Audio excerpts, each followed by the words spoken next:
حضرت سری سکتی رحمت اللہ علیہ جو اپنے وقت کے ایک ولی کامل گزرے ہیں، ایک کنیز کا حال لکھتے ہیں کہ ایک رات وہ بہت گھبراہٹ کا شکار اللہ والے عموماً راتیں اپنے رب کی یاد میں گزارتے اور سکون پاتے ہیں، اور یہ عبادت صرف مصلی اور جائے نماز پر ہی نہیں ہوتی، یاد الہی تو ہر رنگ میں ہوتی ہے۔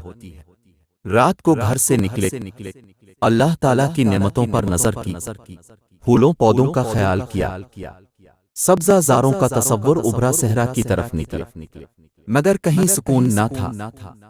قریب ہی ایک شفا خانہ تھا، سوچا چلو مریضوں کو دیکھوں، شاید سکون قلب حاصل ہو جائے۔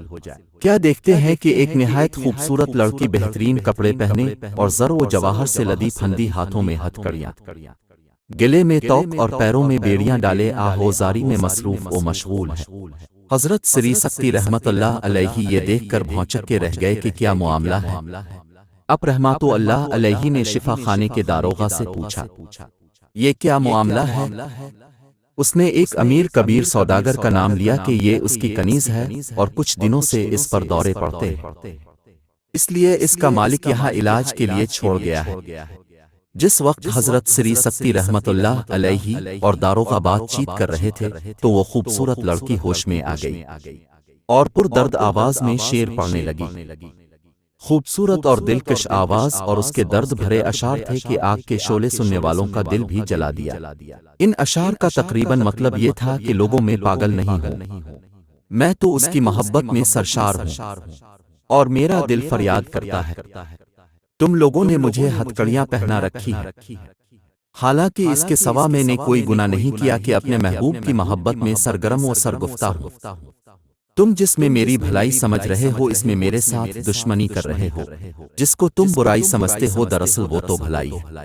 حضرت سری سکتی رحمت اللہ علیہ فرماتے ہیں، جب یہ دردناک اور کربناک اشعار میں نے سنے تو میرا دل دھڑک اٹھا اور بے اختیار آنسو بہنے لگے۔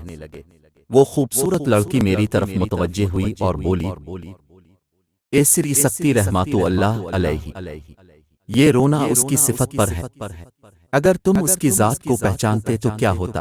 حضرت سری سکتی رحمت اللہ علیہ نے عالم حیرت و استعجاب میں اس لڑکی سے پوچھا، اے لڑکی تو میرا نام کس طرح جانتی ہے؟ لڑکی نے انگلی سے آسمان کی طرف اشارہ کیا اور کہا، جب میں اس سے واقف ہو گئی ہوں تو کسی سے ناواقف نہ رہی۔ حضرت سری سکتی رحمت اللہ علیہ نے پوچھا، تم کس کی محبت میں اپنے آپ کو فنا کر رہی ہو؟ لڑکی نے ایک سرد آہ بھر کر جواب دیا، میری محبت صرف اس کے لیے ہے جس نے مجھے اپنی نعمتوں سے آگاہ کیا اور اپنی مہربانیوں سے شکر گزار بنایا، جو دلوں میں بستا ہے، جو سوال کرنے والوں کو خود جواب دیتا ہے۔ حضرت سری سکتی رحمت اللہ علیہ نے پوچھا، یہاں تم کو کس نے قید کیا ہے؟ اس لڑکی نے جواب میں کہا، حسد کرنے والوں نے۔ لڑکی نے اتنا بولا اور بے ہوش ہو گئی۔ حضرت سری سکتی رحمت اللہ علیہ نے داروغہ سے کہا، اسے رہا کر دو۔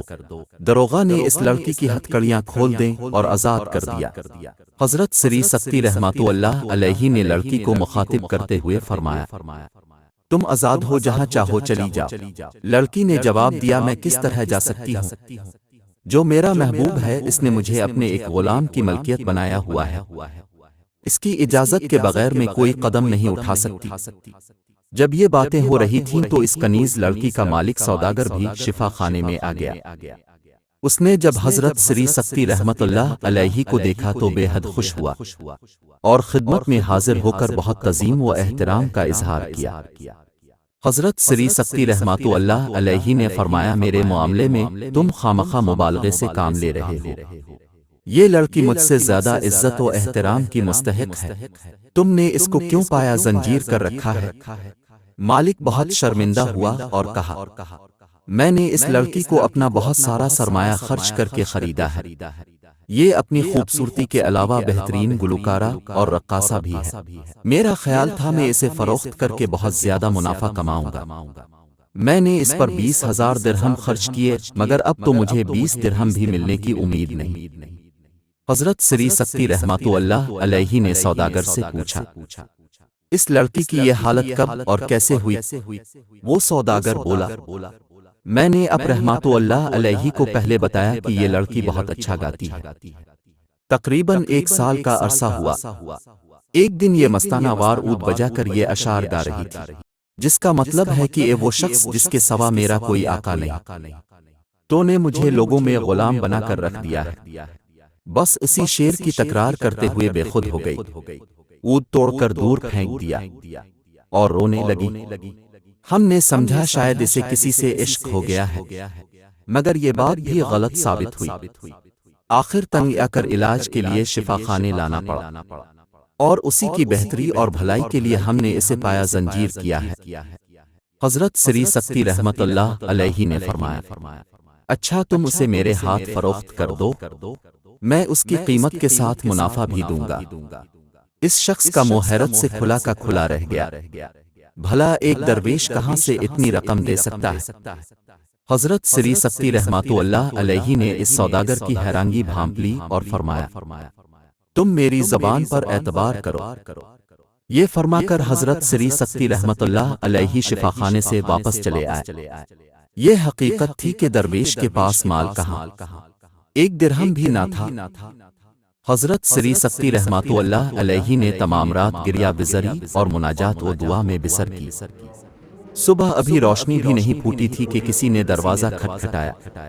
اب رحمت اللہ علیہ نے دروازہ کھولا تو ایک شخص کھڑا تھا۔ پوچھنے پر بتایا کہ میرا نام احمد ہے، رات مجھے غیب سے آواز آئی کہ 5 تھیلیاں سری سکتی کو پہنچا دو، چنانچہ میں رقم لے کر حاضر ہو گیا ہوں۔ اب رحمت اللہ علیہ نے تھیلیاں لے لیں اور سجدہ شکر بجا لائے، اور اسی وقت تھیلیاں لے کر شفا خانے پہنچے۔ داروغہ نے دیکھ کر کہا، مرحبا، میں نے غیب سے آواز سنی، جس سے اس لونڈی کا حال ظاہر ہوا، واقعی وہ صاحب عظمت ہے۔ اسی وقت کنیز لڑکی کا مالک وہ سوداگر بھی آ گیا، اس کی آنکھوں سے آنسو رواں دواں تھے۔ حضرت سری سکتی رحمت اللہ علیہ نے فرمایا، تم رنجیدہ نہ ہو، میں پوری قیمت کے ساتھ منافع بھی لے کر آیا ہوں، مگر اس نے قیمت لینے سے انکار کر دیا۔ حضرت سری سکتی رحمت اللہ علیہ نے مزید رقم بڑھا دی، مگر اس سوداگر نے کہا، ساری دنیا اس کی قیمت کے بدلے میں مجھے ملے تو میں اسے بھی قبول نہ کروں گا۔ میں ہاتف غیبی سے اس کی عظمت، اس کی رفت، اس کا مقام سن چکا ہوں، میں خالص اللہ کے نام پر اسے آزاد کرتا ہوں۔ یہ منظر دیکھ کر احمد، جو حضرت سری سکتی رحمت اللہ علیہ کے ساتھ ہی شفا خانے آئے تھے، اپنا مال راحت میں لٹا کر فقیر ہو گئے۔ اس لڑکی کا مالک وہ سوداگر بھی راسلوک و معرفت کا راہی بن گیا۔ مختصر یہ کہ بظاہر ایک رقاصہ جسے اللہ عز و جل کی سچی محبت مل گئی تھی، اس خدا کی دیوانی نے کئی دنیا داروں کو واصل حق کر دیا۔